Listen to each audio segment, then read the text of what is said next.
The Wire is HBO's highly realistic and unvarnished crime drama series detailing the drug trade of Baltimore, Maryland, and the cops out to put a stop to it. Crime, law enforcement, politics, education, and the media are just some of the things The Wire explores in its 5-season run.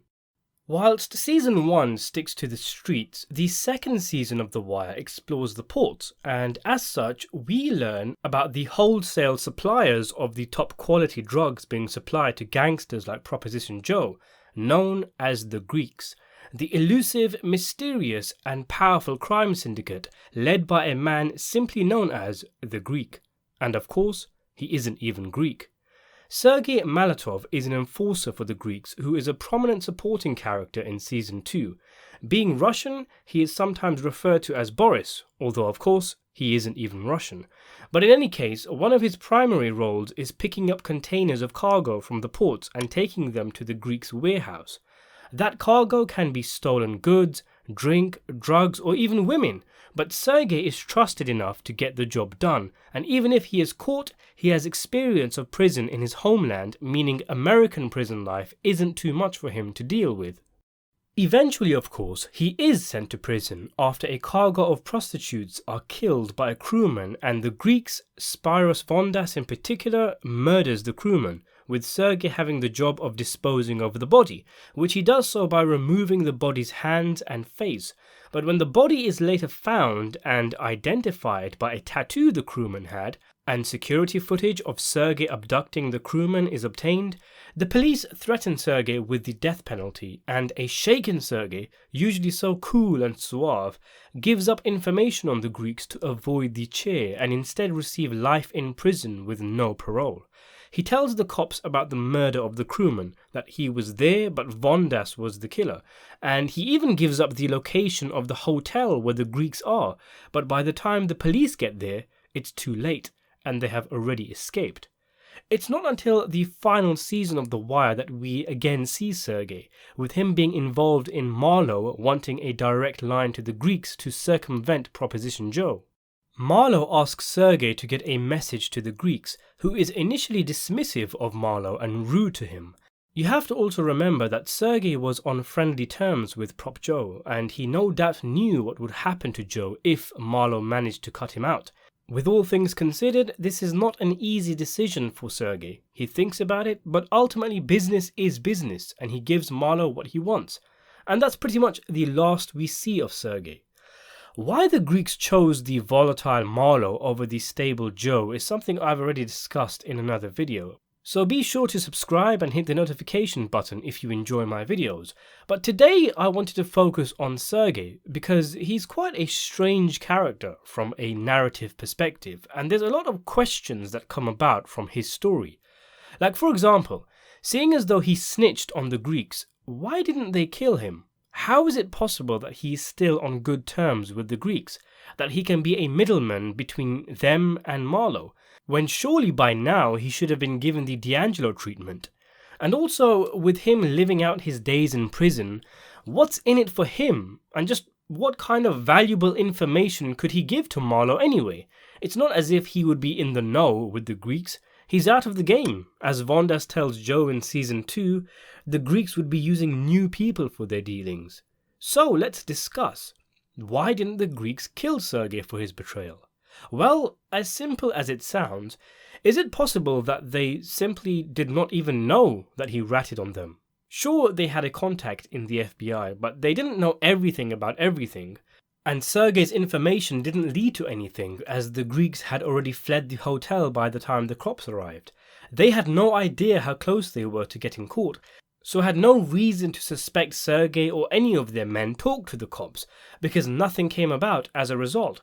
And it's not as if Sergei had to testify. With him having been given a life sentence, there's no reason to think he actually talked. And that's really the simplest explanation. The Greeks were still on good terms with Sergei because they had no idea he gave the cops information. Ironically, Sergei may have gained favor in the Greeks' estimation instead of losing it. Plus, much of what Sergei did tell the cops, like the existence of the Greek, Nick Sobotka already told them. So if the Greeks were suddenly wondering why the cops know about their syndicate structure, they'd assume it was Nick. There's also another possible interpretation, something a bit more complex. Is it possible that the Greeks had already agreed with their lieutenant what information guys like Sergei could give to the cops on the chance that they were picked up and facing heavy punishment? Sergei was facing the death penalty, and what he told the cops was of no consequence. He gave them Vondas' name to get him off death row, but his name is not his name. He told them about the hotel, but they were gone by the time the cops arrived, and perhaps Sergei would have known that they would be long gone. Ultimately, he just made things a little easier for himself with minimal to no risk. Sergei is very nervous and uncomfortable during the interrogation. It's out of character for someone usually so stoic. Could this entire thing be an act, with the Greek actually having a plan for what names to give, what information to provide, if someone gets caught?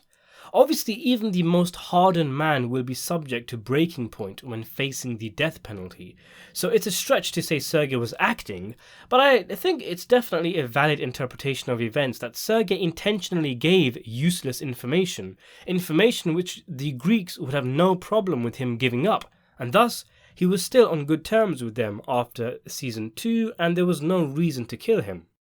Even if the Greeks did know, it's still possible they would choose to avoid killing Sergei. After all, Sergei doesn't know anything of consequence, and there is a scene between the Greek and Vondas where the Greek thinks it's not worth killing Nick Sabatka even after he flips. So it seems their principles aren't like that of, say, the streets of Baltimore, where snitching must be punished. Sergei was out and left to rot. After doing a cost-benefit analysis, maybe they figured it just wasn't worth the effort to take out Sergei. Perhaps, all things considered, the Greeks were just realists who understood Sergei's predicament and knew that it was just business to avoid the death penalty. After all, the Greek himself is an informant. Business, always business, as the Greek says. In fact, with this interpretation in mind, it makes even more sense that Sergei agreed to give Marlo what he wanted. As he says, he doesn't need money, but Marlo convinces him by saying, "It's you that made that happen," in regard to setting him up with Vondas, meaning Sergei would get a little bump in reputation with the Greeks. Perhaps he did this to absolve himself, so to speak, of the information he told the cops and get back in Vondas' good books after their estimation of him as a man just plummeted in season 2.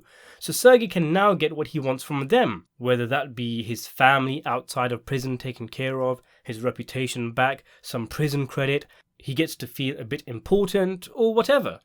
Maybe Sergei was just flexing and bluffing about not needing money, and perhaps he could do with a few more zeros in his commissary account from the Greek.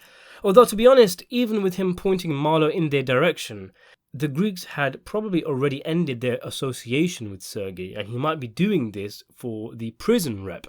There's also the fact that Avon has given this deal the stamp of approval, so even if Sergei doesn't necessarily agree with it because he was on good terms with Joe, Avon's enemy, it's implied Avon looks out for Sergei in prison in some regard, and this deal is good for Avon, so Sergei goes ahead with it.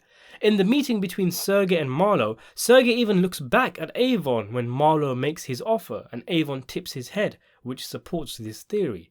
Maybe, and here's another theory, that it's specifically because of Avon's protection that Sergei can't be gotten to in prison. Perhaps the Greeks tried, but they just don't have the pull inside prison as they do in the outside world. Rather, up in this bitch here, Avon's what you might call an authority figure. We know Avon is a huge figure in prison, as shown previously when even a ball game in the courtyard comes to a pause so Avon can walk across the courtyard. In prison, it's in Sergei's best interest to have Avon on his side, even if it means giving up the likes of Proposition Joe. There's also the factor of what exactly could Sergei tell Marlo that would be of any use?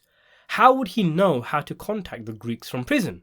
Of course, there may be a sophisticated method of communication that we were not privy to.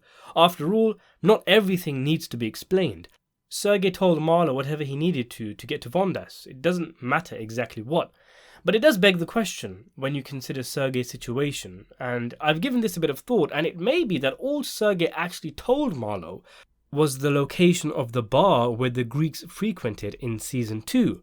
he would know that the bartender was connected, and thus Marlo knew to give him cash, and the bartender would then contact Vondas. This actually makes a lot of sense and clears up an issue I had with Season 5. In my video on the Greeks and Proposition Joe, I mentioned that it appeared to be weak writing for the Greeks to come back to the same bar they were in during Season 2, given how careful they usually are. But if it was just a case of Sergei telling Marlo about the bar, Marlo giving the cash to the bartender contacting Vondas, and Vondas setting up a meeting, it means that the Greeks didn't just always hang around the bar, they were there specifically because of Marlo. So why do you think the Greeks didn't kill Sergei? Let me know in the comments below, and if you like this discussion, consider subscribing to the channel, and thanks for watching.